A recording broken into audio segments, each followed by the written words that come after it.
Anybody can do the they want to do when they feel like doing it. Anybody can go to the gym when they feel like going to the gym. Anybody could show up to work and give 100% when they're in the mood to do so. But what makes successful people successful is what they do when they don't feel like it. I see people writing on my page, oh, Andy, I'm motivated. Oh, I listen to your videos and I get hyped. That's great, and I'm glad that I can get you hyped for 5 minutes. But what do you do after the 5 minutes is over? What do you do after you walk out of the seminar that you paid $1,000 to go to? What do you do when you wake up the next day? What do you do when you have to either do what it is you know you're supposed to do without somebody there to supervise you, or you get to take the play off because no one's gonna know the difference? Those are the things that make up success. That's discipline. The practicing, the developing the discipline that when applied consistently can get you to the next level. If you look at the true warriors of humanity, you look at the true empire builders, you look at the true titans who are constructing a better world, they're less about pleasure seeking because they understand that if you want to have a great life, a soaring life, look at what most people do and do the opposite. Growth comes through discomfort. You look at a great athlete, it's the way they show up in the championship game is simply how they showed up in the lonely light of the early hours at practice. To have the results only 5% of the population have, you've got to be willing to do the things that only 5% of the population are willing to do. Stop going about the day as a servant. Become the master. Run your day and stop having it run you. Believe in yourself. You got one of 100 that has a belief instead of just jaw jet talk of intent. Huge differential there. Differential is somebody just believing life, and the other one taking the most of the opportunity time of life. Remembrance, otherwise forgotten. You have no business being average, but now you justify it. You come up with these great reasons why you can't get up at 5. You have these great reasons of why you have to do everything, why you don't execute, why you don't finish, why you don't follow through, why you say you'll exercise and you do it for about 10 days and you quit. You've got an excuse for why you're average.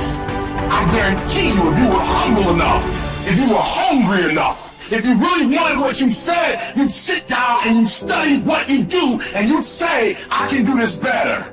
But I have not exhausted all my time. I have not exhausted all my resources. There's something missing. You're not where you're supposed to be. It's not going to take a lot, but it's a small gap. And the gap is called execution. If you want to execute just a little bit more, you'll be on a whole level. And I'm telling you, you're not where you want to be financially. You are not the person you want to be. And you have not given yourself enough credit to say, I just need to get up a half hour earlier, and my whole life will change. I just need to get up 1 hour earlier. I just need to work 1 hour longer. Doing things that matter take time. Doing things that are great take time. Doing things that are going to get you paid take time. And you can't get around it. You can't outwork time. You can't change it. You can't do anything about it. It's just going to take time. And if you can understand aggressive patience, you can put it into play in your life, you can not only achieve everything you want to achieve, but you can do so with a sense of calm, with a sense of confidence, with a sense of certainty that your life is going to turn out the way that you want it to. It takes faith. You have to trust that things are going to happen. At the end of the day, if you go to bed at night and sleep good knowing you gave every day your all, you can feel good that things are going to happen. If you can understand that it is going to take a long time, and during that time, you are going to have to do absolutely everything you can, you cannot be anything else but successful.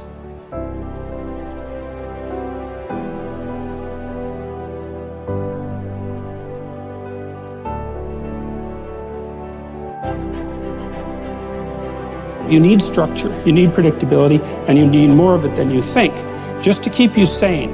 Now, if you're lucky, and maybe a bit odd, you can deviate 5% from the norm, or 10% from the norm, or something like that, carefully and cautiously, as long as the rest of you is all well ordered in a normative manner. You might be able to get away with that, and you might be able to sustain it across time, and people might be able to tolerate you if you do it, or maybe you'll get really lucky and you happen to be creative but reasonably well put together, and people will actually be happy that there's something idiosyncratic and unique about you. But even under those circumstances, mostly what you want is to have a routine that's disciplined, that's predictable, and bloody well stick to it. You're going to be way healthier and happier and saner if you do that. And then the other thing that you need, because this is one of the things the psychoanalysts got wrong, I think, is that they overestimated the degree to which sanity was a consequence of being properly structured internally, you know. Because from the psychoanalytic point of view, you're sort of an ego, and that ego is inside you. And of course, it rests on an unconscious structure. But the purpose of psychoanalysis is to sort out that unconscious structure and the ego on top of it, and to make you a fully functioning and autonomous individual. But there's a problem with that, because the reason that you're sane as a fully functional and autonomous human being isn't because you've organized your psyche, even though that's important. The reason that you're sane if you have a well-organized unconscious and ego is because other people can tolerate having you around for reasonably extensive periods of time and will cuff you across the back of the head every time you do something so stupid that people will dislike you permanently if you continue.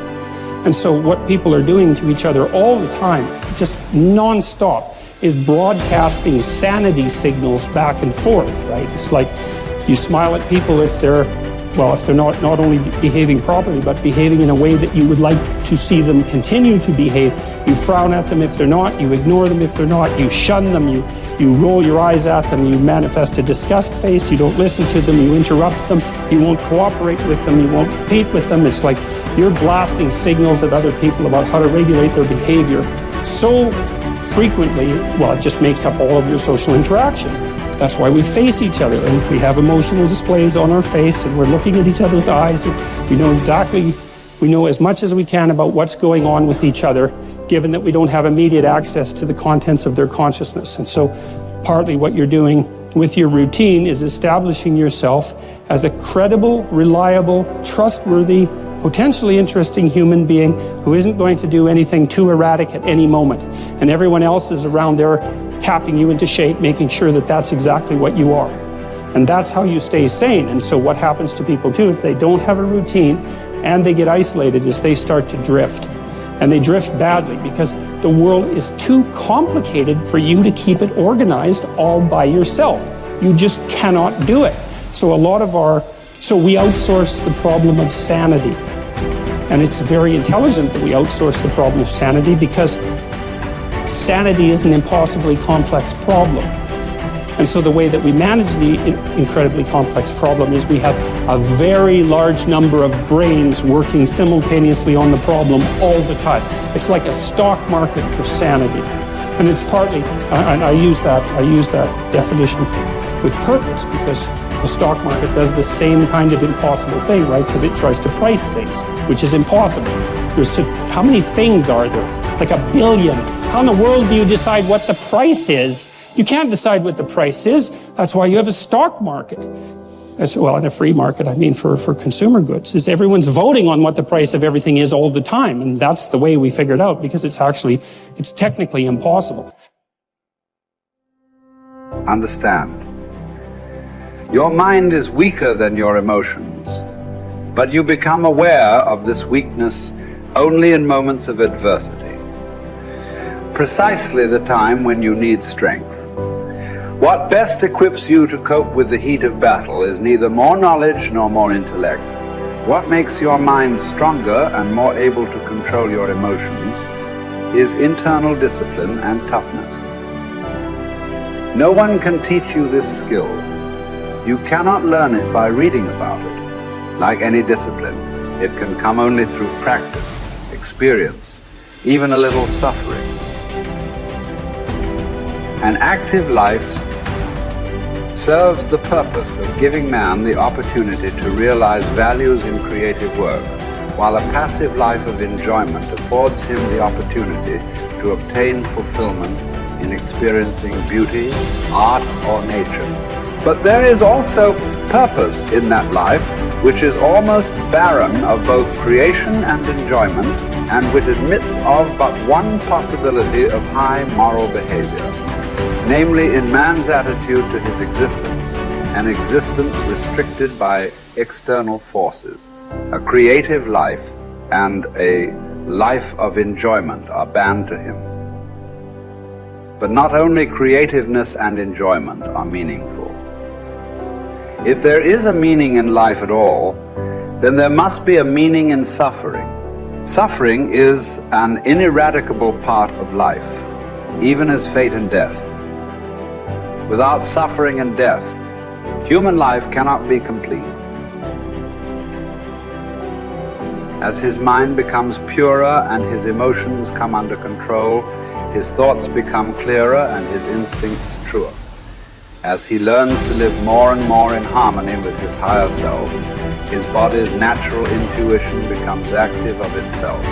The result is that false desires and unnatural instincts, which have been imposed upon it by others or by himself, will become weaker and fall away entirely in time.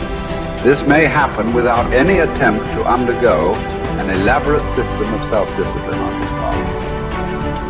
Yet it will affect his way of living, his diet, his habits. False cravings, like the craving for smoking tobacco, will vanish of their own accord. False appetites, like the appetite for alcoholic liquor or flesh food, will likewise vanish. But the more deep-seated the desire, the longer it will take to uproot it, except in the case of some who will hear and answer a heroic call for an abrupt change. Persistence and variety. These are the two primary ways to develop great ideas or to solve important problems. Keep leaning your head against a topic for a long time. Certainly for weeks, possibly for years. And along the way, try many lines of attack. Continue to generate options, explore paths, and propose silly ideas. Copy and paste concepts from widely different disciplines and see if it gets you anywhere. All the while, continue to refine the best solution you've found thus far. What looks like genius may simply be the byproduct of persistence and variety. The tendency to avoid challenges is so omnipresent in human beings that it can properly be considered a characteristic of human nature. But calling it natural does not mean it is essential or beneficial or unchangeable behavior. It is also natural to defecate in our pants and never brush our teeth. Yet we teach ourselves to do the unnatural until the unnatural becomes itself second nature. Indeed, all self-discipline might be defined as teaching ourselves to do the unnatural. Another characteristic of human nature, perhaps the one that makes us most human, is our capacity to do the unnatural, to transcend and hence transform our own nature.